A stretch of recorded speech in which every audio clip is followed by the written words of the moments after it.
What's up, vapors? Thanks for checking out SpinFuel's Daily Vape TV. My name is Nick, and today we're going to have a quick preview of the IPv4.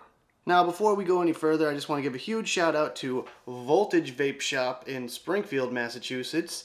That's the shop that I actually work at, and they were the ones that donated this device to me for the purpose of review. So big shout out to them, and if you want some more information on the shop that I work at, I'll have the links in the description below for you. But I do want to give them a huge shout out. So yeah, this thing is, for those of you that don't know, 100 watts with temperature control.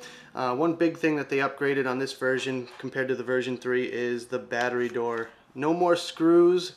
It comes with this nice little C-sleeve here and magnets, and it just slides on and off just like a dream. And that's honestly my favorite feature so far.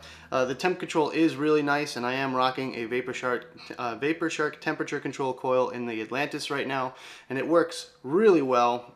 No dry hits. I get a solid hit every time, plenty of vapor as well, and you can kind of control the temperature of the vapor. Right now I'm rocking 40 joules, 3.79 volts with a 0.14 ohm VaporShark coil, and 450 degrees for the temperature setting. And I've noticed that even with 450 at 50 joules, the temperature control kind of kicks in as I'm taking a draw on this thing. So I kind of knocked it down a little bit, and now I get a nice consistent hit out of it without having that temperature control really kick in. Maybe towards the end of a long drag or something like that, I can feel the power kind of dip down. But other than that, I don't get any dry hits with it, which is awesome. And I'm loving this thing so far. So let's take a quick rip off of this and let me show you some vapor production.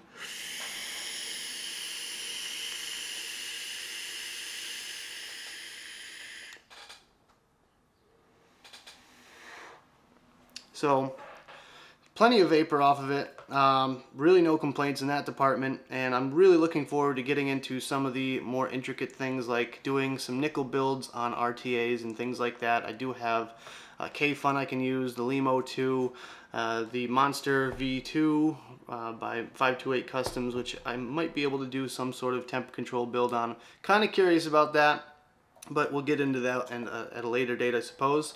I also have this Spider Silk titanium wire, which is interesting. Supposedly you can use titanium wire for temperature control, and I'm kind of looking to get into that as well for an RDA.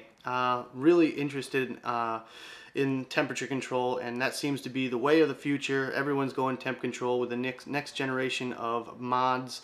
I know the Subbox 60 watt with temp control, the EVIC VT is going to have temp control. Everyone uses the nickel coils. I'm pretty sure even the Subbox can use a titanium coil as well. But yeah, so temp control is really fascinating, and I am enjoying it. When the tank goes dry, you don't get that harsh burnt taste to it like you normally would. It automatically shuts down the power. As you have seen in my previous video about the VaporShark DNA 40 chip, that kind of has the same principle, except this uses an SX chip. Real quick, I did want to mention a few things about this. The charging port, I believe it is disabled once again. It doesn't come with a charger in the box, and as stated on the box, it does say it has a USB charging cable, or no, it says USB cable and charging cable. So it does not come with a charging cable, or at least mine didn't. I'm not sure if that's disabled. It does have in the manual, it does say things about the charging port, etc. And I'm not going to use it, honestly. With the convenience of just being able to take off this cover right here to expose the batteries, it's super easy. There's no reason for me to actually have to use a cable to charge this thing. It's just easy enough to just take the batteries out and pop them in my charger and get on with it. As far as a safety factor, that could be an issue. I have seen someone get liquid down into the charging port here, and it did blow up. So be aware for anyone that's got one of these already. Don't get liquid into your charging port because you can short it out. So be careful about that. A few other things I think are interesting about this is they kind of extended the IPV Mini 2 frame a little bit to make it fit 2 batteries, and then just kind of slapped on the same kind of style mirrored finish front here, and you can probably see my camera in the reflection. But yeah, it's little bit cheap feeling. It does feel a little bit cheap. I don't feel like it's a 100% finished design. I feel like if they took a little bit more time with it. This came out, what, 8 months after, 8 or 9 months after the IPv3 came out. So I feel like if they took a couple more months and really finished this design, they could have came out with something a little bit nicer than this. Rumor has it there's going to be an IPv3 Li, which is the temp control version of the IPv3 coming out very soon.